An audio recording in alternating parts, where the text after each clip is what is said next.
Bago lang naton mga kauturan ang nabatian ang pagpahayag ni Engineer Ronnie Haron Albao nga isa ka katapo sang Islam. Nagpahayag siya nga si Ginoong Jesucristo hindi Dios suno sa Biblia. Kag pamatian naman naton si Dr. Ray Entela sang Catholic Faith Defenders ang katapusan nga pagpahayag. Hatagan naton siya sing 5 ka minutos sa pagpahayag nga si Ginoong Jesucristo isa ka Diyos suno sa Biblia. Salamat mga katuran sa inyong pagpamati. Kag subong hapon aton gid na pamatud-an nga syado gali kasala ina ang pagsiling nga si Jesucristo indi Dios.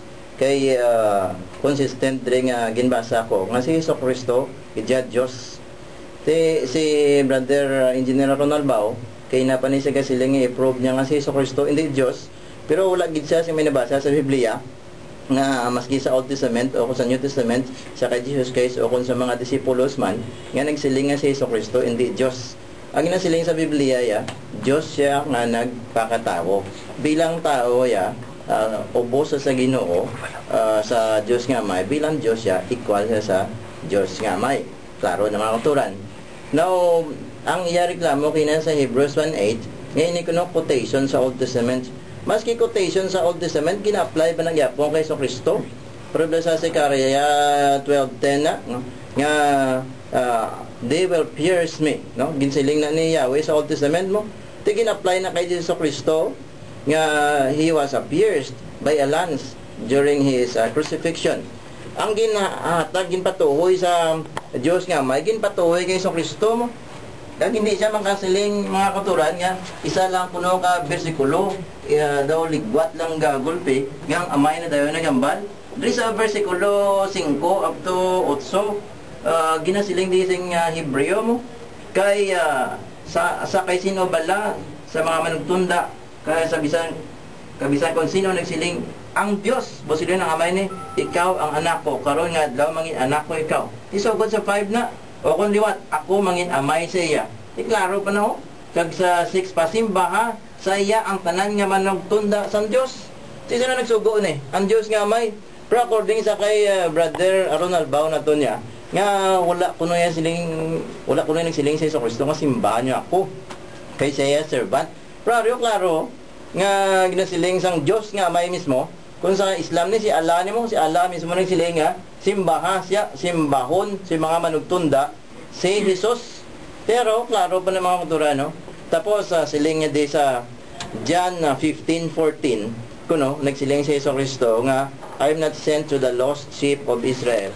Ginbasa ko ang John 15:14, hindi man naamong na siling isang aton na Ginoong Jesucristo na yang John 15:14, you are my friends if you do what I command you. Tikita mo lang na ipagpatalang sa iyang opisyon nyo. Sagad sa quote sa Biblia, hindi magliam mo. Di, sinudi ang hindi kabalo sa Biblia, ako kung siya. Now, nagsiling siya sa kaina, nga ang Nicene Creed ko nun gini mo na sing 381 AD. Di sala, pagit siya sa historyo, kaya ang Council of Nicaea, natabo na sa 325 AD. Di, pamatian nyo pa niya mga kultura, nga sala man ganing yung mga kung dokumento ginapang silindre nga sila ko na ang debate about the divinity of Jesus Christ happened only during the time of Arius some 325. Ari basahan ko ang provo sa mga early church fathers si Ignatius of Antioch in 110 AD. Ini ginasiling sing Bible scholars nga ini siya disciple di Saint John, direct disciple kag ginasiling niya dio sa letter niya sa Ephesians.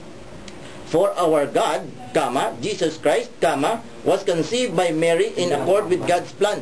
So, ang panawag niya kay Jesucristo Diyos Dio, si Saint Irenaeus ang 140 to 202 AD, nagasiling daw, He is Himself in His own right, God and Lord and eternal King, and only begotten Son and incarnate Word.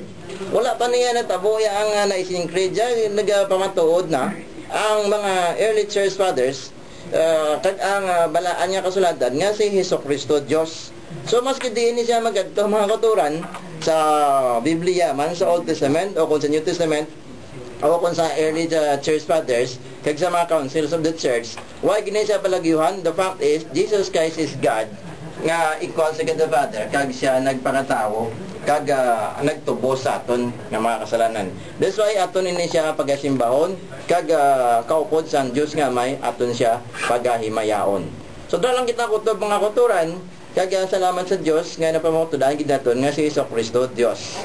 So kabay pa ni Brother Ronald Bao nga may time pagigita nga ibang pagid nga topic sa dialogue. Siguro ang sunod natin nga dialogue, i-prove mo nga si ni Muhammad to di nga prophet, no? Wala problema. Para equal black, gin-prove ko si Jesus Christ mo, i-prove mo naman si Muhammad Wala naman. problema. Na, so According okay to the na. Quran. Na, okay niya. Pangayoon naton mga kauturan ang pagkamustahanay sang aton duha ka brothers. Amiguhay Si Brother Ray Entela kag si Brother Haron Ronnie Albao sang Islam. Madamo gid nga salamat mga kauturan sang inyo nga pagpamati kag paghatag sang inyo bulawanon nga tinion sa siningaton palatuntunan sa siningaton programa ang Liwan nga Dalan. Kabay ang Ginoo magapakamaayo sa aton tanan. Sa aton nga pagtakop mga kauturan magapangamuyo kita. Okay, Paul.